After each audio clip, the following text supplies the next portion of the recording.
Congress party के साबिक कौमी सदर राहुल गांधी 6 और 7 मई को तेलंगाना का दौरा करने वाले हैं। 6 मई को वो वरंगल में किसान संघर्ष सभा को मुखातिब करेंगे, जबकि 7 मई को वो हैदराबाद में मुख्तलिफ प्रोग्राम्स में शिरकत करेंगे।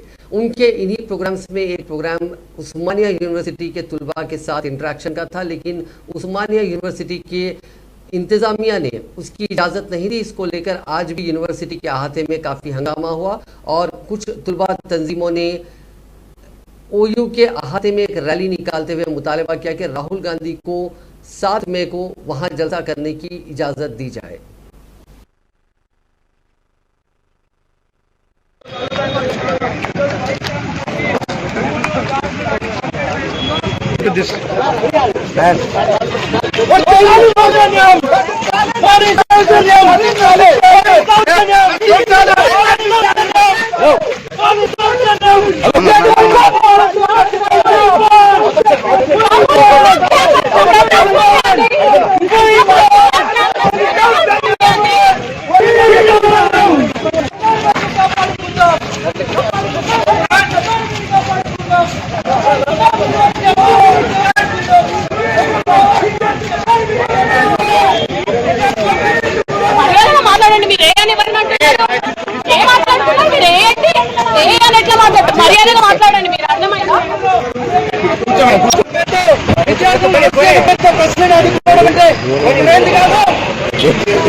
వాతావరణాన్ని కాపాడుకుందాం।